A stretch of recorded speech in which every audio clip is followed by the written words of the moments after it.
If you think your dental school application automatically stands out, trust me, you're mistaken. Over 10,000 students every year are applying to take your position, and some of them have the highest grades, the highest scores, and the resumes to back it up. And if you do what everyone else does, you'll get the same average result. So how do you separate yourself from the crowd? That's what we'll talk about today. Now, this isn't gonna be just another, hey, get a high GPA, kill the DAT. Obviously, you need great stats, but that's just the bare minimum. What really makes a difference is how you prove to admissions that you're already thinking, acting, and living like the future dentist that you already are. If you're watching this video, I know you want to get there, but they don't know it. And that's where most applicants fall short. So I think one secret that most pre-dents don't know is to build a life around dentistry. Let me explain. You see, most applicants I talk to on a daily basis follow the same checklist. Shadow a dentist, do some volunteering in a dental clinic, get good grades and test scores.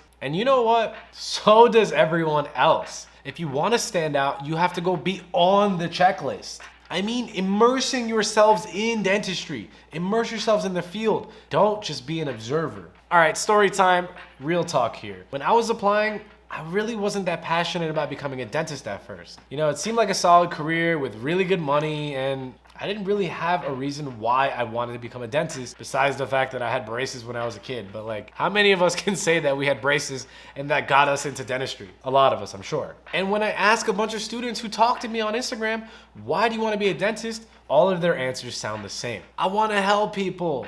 I like working with my hands. I don't think that's gonna cut it in 2025. You have to prove your passion with action, not just generic statement. If you've done a mission trip in your life, cool. Don't just say you went. Explain what you learned, what you felt, how it impacted you, how it changed your perspective on the world. What I do as a dentist makes an impact every single day in the world that I surround myself with. Can you show that you're having that same impact in whatever you're doing? If you have free time outside of school, what are you doing on your weekends to reinforce your commitment towards this field? You know, I can't wait until school asks me to join the admissions committee because, man, some of y'all got some work to do. But I'm here to help you because I was once you and I understand. You're not in the position of a dentist. You can't feel the feeling of taking a tooth out and somebody saying thank you so much with bloody gauze in their mouth. It's unfathomable to even have that experience as a pre-dent. But I'm here to coach you on still sharing those moments and being a part of the life-changing experiences that we go through from 9 to 5 every single day of our lives. Like, to me, I think shadowing alone is overrated. Try being valuable and try being an asset to the dental team that you're a part of. Should try to become a dental assistant. If you're an assistant, you're not just watching, you're working, you're learning with real skills. And if you're proving that you can handle a job of a dental assistant, that job isn't easy. I had to be a dental assistant for my cousin, and it was incredibly stressful all day. You know, to me, shadowing alone is overrated. If you're able to assist, you're able to be of value to that team, that's huge. You know, I truly admire the students who don't just observe, but are actually actively participating. Like, you don't become great by standing on the sidelines. When I was working with my cousin, always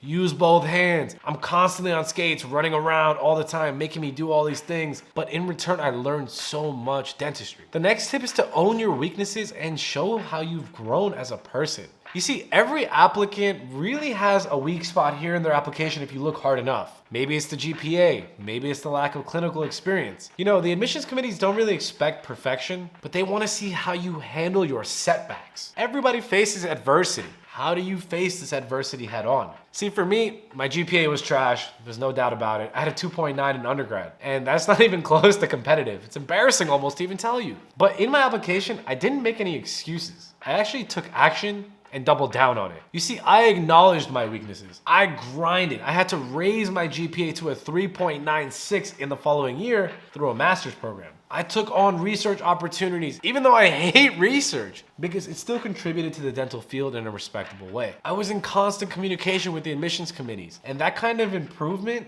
it really stands out. Like, it wasn't a flawless application, but it's about proving that you can adapt and grow and push through the adversity, because that's literally what dentistry is all about. Every single day, you're going to war. You will face adversity every day. Every patient, every procedure, something will go wrong that you have to deliver on. The next tip is to be a leader and not a follower. You see, dentists aren't just healthcare providers. We are leaders of communities and teams. And if you want to stand out, you got to take leadership roles right now. But just don't be a passive member. Run for treasurer, try to be a VP or president.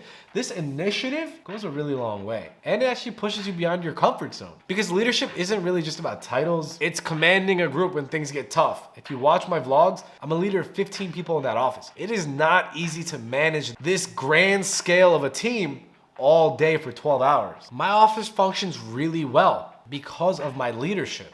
I'm not taking all the credit, but it requires a certain type of person to get there.